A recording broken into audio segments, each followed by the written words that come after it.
बड़ी शिक्षा छोटा संदेश में आप सभी भाई बहनों का बहुत बहुत स्वागत है।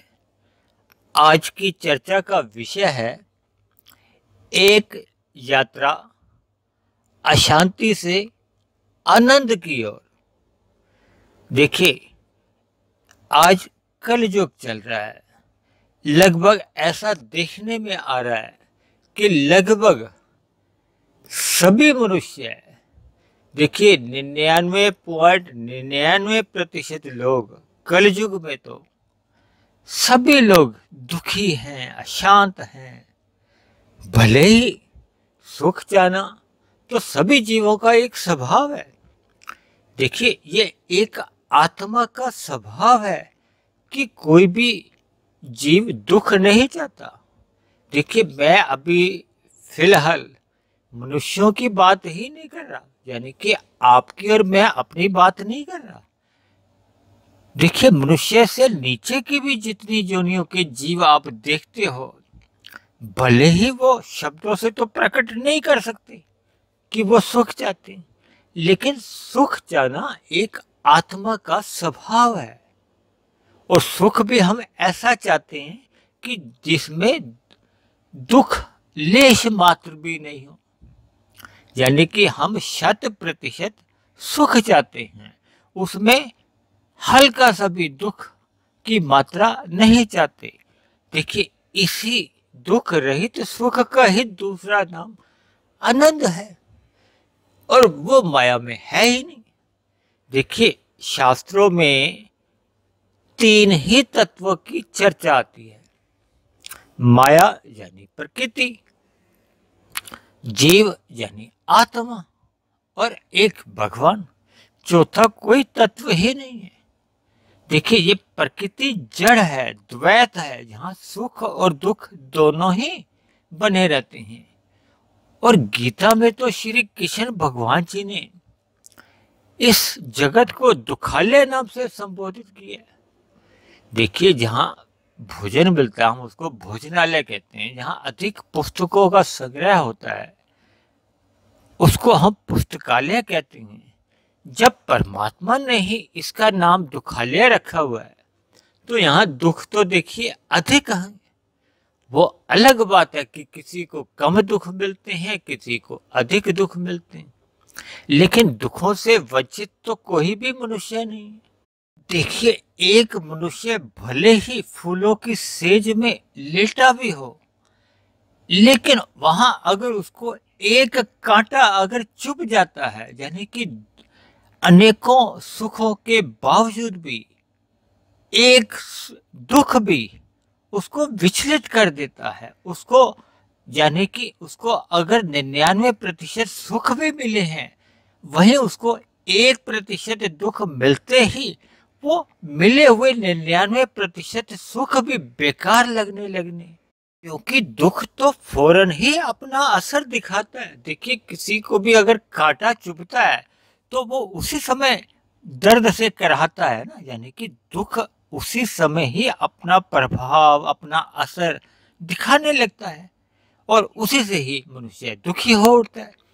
देखिए, प्रकृति तो द्वैत है, यहाँ सुख और दुख दोनों ही बने रहते हैं। जैसे गर्मी सर्दी बने रहते हैं, दिन रात बने रहते हैं, ऐसा प्रकृति का एक स्वभाव है, ऐसी उसकी एक व्यवस्था है, एक संरचना है।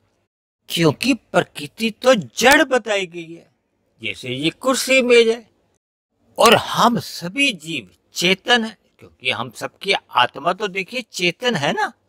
तो फिर हमें इन जड़ पदार्थों से अल्प समय के लिए कुछ सुख सुविधा तो मिल सकती है, इसको हम मानते हैं, लेकिन स्थायी सुख इस भौतिक प्रकृति से मिल ही नहीं सकता। यानी कि मिलने वाले भौतिक सुख सभी के सभी अस्थायी ही होते हैं। यानी अस्थायी सुखों में छीनने का भय बना रहता है, और भय किसी भी प्रकार का हो वह अपने आप में कोई खुशी तो दे नहीं सकता। देखिए, भय किसी भी प्रकार का हो वो हमेशा दुख ही देता है। हर आदमी चाहता है कि मेरी पक्की नौकरी लगे। देखिए कच्ची नौकरी अगर हो या अस्थायी नौकरी हो तो उसमें कभी भी नौकरी से हटने का या हटाए जाने का भय बना रहता है ना, कि कभी भी हमारी नौकरी जा सकती है। तो वो अपने आप में ही एक दुख बना रहता है। यानी कि हम सब स्थायी सुख चाहते हैं, स्थायी नौकरी चाहते हैं, यानी कि हम अस्थायी कुछ भी चाहते ही नहीं है। और वो भी मनुष्य इस प्रकृति में ढूंढता है जो कि अपने आप में ही स्थायी नहीं है। देखिए प्रकृति के सतो रजो तमो गुण नित्य कहे जाते हैं, लेकिन उनसे जो 23 तत्वों का विस्तार होता है, जो एक सामान्य मनुष्य जिसको समझता है प्रकृति, वो तो देखिए अस्थायी है। यानी कि वो प्रकट भी होते हैं, फिर एक समय सीमा के बाद अप्रकट हो जाते हैं। यानी कि दिखने वाली जो प्रकृति है ये अस्थायी है। दूसरी बात, प्रकृति से मिलने वाले सभी सुख अक्सर घंटों के हिसाब से आते हैं या दिनों के हिसाब से आते हैं, लेकिन दुख वो तो हफ्तों के हिसाब से आते हैं, महीनों के हिसाब से आते हैं, सालों के हिसाब से आते हैं। इसका एक ताजा उदाहरण तो आपके और हमारे जीवन में पिछले 6-8 महीने से कोरोना नाम के जो वायरस से एक पूरे संसार को दुख मिल रहे हैं, भले ही प्रत्यक्ष रूप से मिल रहे हैं या अप्रत्यक्ष रूप से मिल रहे हैं, लेकिन इन दुखों से लगभग सारा ही संसार दुखी चल रहा है। यानी आज संसार का देखिए कोई व्यक्ति भले ही आर्थिक रूप से कितना भी अमीर क्यों ना हो, लेकिन इन स्थितियों के होते हुए सभी मनुष्य भयभीत चल रहे हैं, दुखी हो रहे हैं, यानी अशांति में जी रहे हैं। जबकि देखिए अशांति प्रत्यक्ष रूप से या अप्रत्यक्ष रूप से किसी को भी पसंद नहीं है। हम सभी जीव यानी सभी मनुष्य हम स्थायी सुख चाहते हैं, यानी हम सभी मनुष्य आनंद के लिए ही प्रयत्नशील रहते हैं।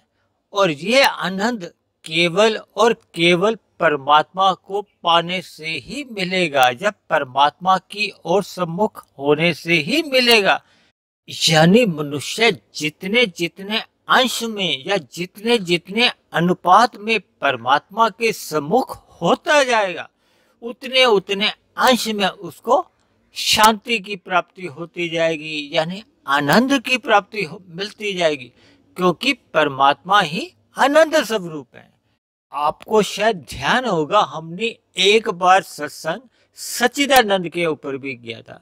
देखिए सच्चिदानंद परमात्मा के लिए ही, शब्द परमात्मा के लिए ही कहा जाता है, एक आत्मा के लिए या प्रकृति के लिए नहीं कहा जाता। देखिए प्रकृति के जो सतो रजो तमो गुण है वो नित्य कहे जाते हैं, जबकि उसके विस्तार जो होता है 23 तत्वों में वो अनित्य कहलाते हैं, लेकिन गुण नित्य बने रहते हैं। जबकि आत्मा में नित्यता का गुण भी है, क्योंकि आत्मा का जन्म मरण नहीं होता, नित्य बनी रहती है। लेकिन आत्मा में एक चेतन गुण भी है, यानी कि आत्मा सभी की ज्ञानवान है। देखिए आज हम जो सत्संग करते हैं या सत्संग करने की जो हम एक दूसरे को सलाह देते हैं, प्रेरणा देते हैं, शिक्षा देते हैं, वो इसलिए कि हमने भोगों का अधिक भोग करने से अपना ही ज्ञान यानी अपना ही स्वरूप हम भूल चुके हैं, यानी कि अपना ही ज्ञान हमने आवृत कर लिया है। इसलिए जैसे जैसे हम सत्संग करते हैं वैसे वैसे हमें ज्ञान मिलता है, वैसे वैसे हमारी अज्ञानता मिटती जाती है। जैसे देखिए सुबह सूर्य का प्रकाश जैसे जैसे आता जाता है वैसे वैसे अंधकार सहज ही मिटता जाता है। यानी कि हम सभी की आत्माएं ज्ञानवान भी हैं। तो ज्ञान तो वैसे भी देखिए नित्य रहता है ना, इसलिए ज्ञान के अंदर ही नित्यता बनी रहती है। यानी कि जीव में सत्य और चेतन, सत और चित दोनों ही विद्यमान रहते हैं, लेकिन आत्मा आनंद स्वरूप नहीं है। यानी कि आनंद गुण केवल और केवल परमात्मा का ही है। इसीलिए हम देखिए जैसे जैसे परमात्मा के सम्मुख होते जाते हैं तो हमारा ज्ञान तो नित्य बना ही रहता है। देखिए जब हम माया के सम्मुख होते हैं तो हमारा ज्ञान आवृत होने लगता है, यानी कि ढकने लगता है, धूमिल पड़ने लगता है। लेकिन जैसे जैसे हम परमात्मा की ओर सम्मुख होते हैं, यानी कि परमात्मा की सत्संग करते हैं, परमात्मा की ओर ही चलना आरंभ कर देते हैं, यानी कि जब हमारी आध्यात्मिक यात्रा आरंभ हो जाती है तो हमारे अंदर ज्ञान का गुण भी बना रहता है और ज्ञान में तो देखिए नित्यता तो बनी ही रहती है। और जितना जितना हम सम्मुख होते जाते हैं, यानी कि हम जितना परमात्मा का संग करते जाते हैं, तो फिर देखिए परमात्मा के जो दिव्य गुण आनंद है उतने उतने अनुपात में फिर हमें भी मिलता जाता है। यानी कि परमात्मा के सम्मुख रहने से ही हम अशांति से भी बच सकते हैं, यानी क्योंकि प्रकृति में तो देखिए अशांति या दुख बने ही रहते हैं। अभी तक की चर्चा से हमने आपको विभिन्न उदाहरणों से समझा ही दिया है, यानी कि हमें आनंद प्राप्ति के लिए आज नहीं तो कल ये मानना ही पड़ेगा कि देखिए जिसका गुण है आनंद, हमें उसकी ओर सम्मुख होना ही होगा। इस बात को हम सभी मनुष्यों को स्वीकार कर लेना चाहिए। जो मनुष्य इस बात को आज स्वीकार नहीं करते उनको भी देखिए आने वाले किसी न किसी मनुष्य जीवन में स्वीकार करना ही होगा, क्योंकि ऐसा ऐसा ये एक गणित है या गुणों का ऐसा ऐसा स्वभाव है, हम उनको बदल नहीं सकते। यानी कि हमें अशांति से बचने के लिए आज नहीं तो कल परमात्मा का सम्मुख होना ही होगा, यानी कि हम परमात्मा की ओर चलकर ही अशांति से बच सकते हैं और आनंद की प्राप्ति कर सकते हैं। तो आपको और हमें तो देखिए मनुष्य जीवन मिला हुआ है, तो हम आने वाले मनुष्य जीवन की इंतजार क्यों करें। इसलिए हमें वर्तमान जीवन में ही भोगों से बचना होगा और परमात्मा की ओर सदा ही सम्मुख बने रहना होगा, जिसका एक आरंभ केवल और केवल सत्संग करने से ही होता है। तो आज की चर्चा को मैंने विभिन्न उदाहरणों द्वारा समझाने का आपको एक प्रयास किया है। देखिए शास्त्रों में इन सभी बातों की इस रूप में तो चर्चा कहीं नहीं होती, लेकिन हम जितना जितना चिंतन परमात्मा की ओर करते रहते हैं तो वैसे वैसे आपकी समझ बढ़ती है, आपकी विवेक शक्ति जागने लगती है, तो परमात्मा की ओर आपका सहज ही झुकाव होने लगता है, रुचि बढ़ने लगती है, यानी कि हमारी आध्यात्मिक यात्रा सतोगुण से विशुद्ध सतोगुण की ओर सहज ही होने लगती है। और इस मनुष्य जीवन में हम जितनी आध्यात्मिक यात्रा हम कर लेते हैं वो हमारी सुरक्षित बनी होती है, यानी कि हम पाप कर्मों से भी बच जाते हैं, भोगों से भी बच जाते हैं और संभावित अधोगति यानी कि मनुष्य से नीचे की जोनियों में जाने से भी हम सहज ही बच जाते हैं और की गई आध्यात्मिक उन्नति हमें फिर से अगले मनुष्य जोनि में सहज ही प्राप्ति हो जाती है। तो आज की चर्चा को, आज के सत्संग को हम यही विश्राम देते हैं। आप किसी भाई बहन का कोई प्रश्न हो, कोई बात समझ में नहीं आई हो, तो आप नीचे दिए गए कमेंट्स बॉक्स पर जाकर आप अपना प्रश्न भी लिख सकते हैं। आपका कोई सुझाव हो, कोई आपत्ति हो तो आप उसे भी लिख सकते हैं। दूसरी बात, यदि आपको मेरे ये वीडियो जो ज्ञानात्मक चैनल पे अब तक तकरीबन 250 के आसपास हो चुकी हैं, यदि आपको अच्छे लगते हों, आपका ज्ञान बढ़ रहा हो, परमात्मा में आपकी प्रीति होने लगी हो, आपके अंधविश्वास समाप्त होने लगे हो, यानी कि कुल मिलाकर आपका जीवन में सुधार आने लगा हो, तो मेरी आपसे विनती है कि आप मेरे इस ज्ञानात्मक चैनल को अवश्य ही सब्सक्राइब करें व अन्य जिज्ञासु भाई बहनों को भी जोड़ने का प्रयत्न करें। ये भी आपकी ओर से एक ज्ञान रूपी प्रकाश फैलाने में आपका मेरे प्रति सहयोग होगा। तो इन्हीं शब्दों के साथ आज की चर्चा को हम यहीं समाप्त करते हैं। कल फिर मिलते हैं एक नए विषय को लेकर, एक नए संदेश के साथ। तब तक आप सभी भाई बहनों का बहुत बहुत धन्यवाद।